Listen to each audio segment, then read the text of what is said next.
Bonsoir tout le monde, je reviens cette vidéo parce que les divisions en deux avec la langue arabe et la langue française. Maintenant, je vais aborder pour répondre à un commentaire parce que j'ai fait un extrait de vidéo d'une session de formation que j'ai animée dans les wilayas, dans l'une des wilayas de l'Algérie, les 50 wilayas, c'était Abel Abbas.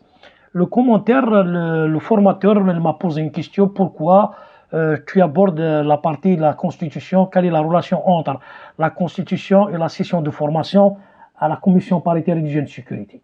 De toute façon, je le remercie pour ce commentaire, parce que c'était un commentaire quand même respectable et respectueux. Moi, je dois répondre.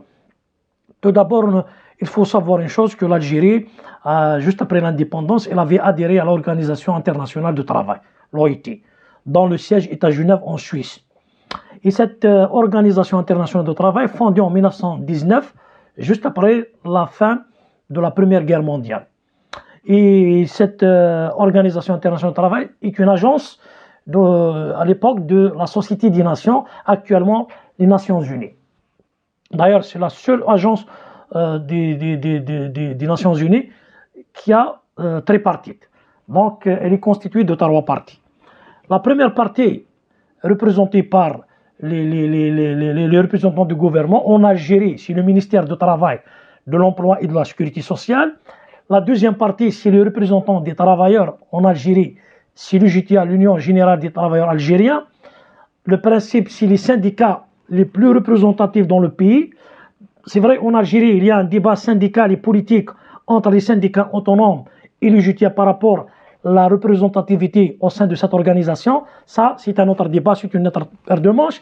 Il y a des représentants de patronat. Donc, il y a 3 parties.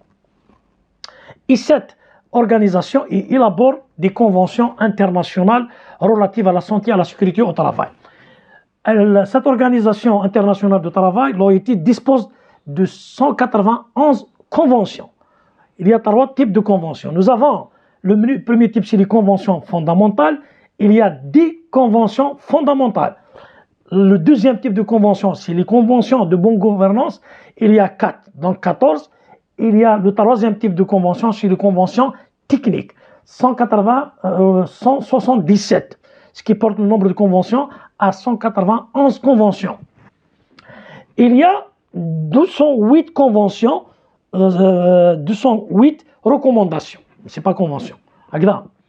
L'Algérie, elle avait signé et ratifié 60 conventions. Elle avait signé et ratifié 9 conventions fondamentales. Elle avait signé et ratifié 3 conventions de bonne gouvernance, donc 12. Elle avait signé et ratifié 48 conventions techniques. Elle avait dénoncé 8 conventions, elle avait annulé 7 conventions. Donc, nous avons 45 conventions en vigueur, 45 conventions qui sont en vigueur. Parmi les conventions signées et ratifiées, les dernières conventions, c'était en date du 6 juin 2006, à savoir la convention 155 qui a été élaborée en 1981 relative à la santé et à la sécurité des travailleurs, et la convention de la santé et de la sécurité dans la construction qui a été élaborée en 1988, et la convention sur les agences privées d'emploi qui a été élaborée en 1997. Pourquoi moi, dans les sessions de formation, je parle de constitution? Parce que le principe si jamais un pays qui avait signé et ratifié une convention qui est en contradiction avec le cadre légal dans le pays, dans ce cas, elle doit réviser sa constitution et ses lois et ses décrets. Parce qu'il y a ce qu'on appelle le principe de faveur. Parce qu'il y a la convention, il y a des constitutions, il y a des lois, des ordonnances, des décrets exécutifs présidentiels, il y a des arrêtés ministériels et interministériels, et les arrêtés du Wali et du PAPC, il y a ce qu'on appelle les circulaires, il y a ce qu'on appelle les instructions, ce qu'on appelle la claudatie.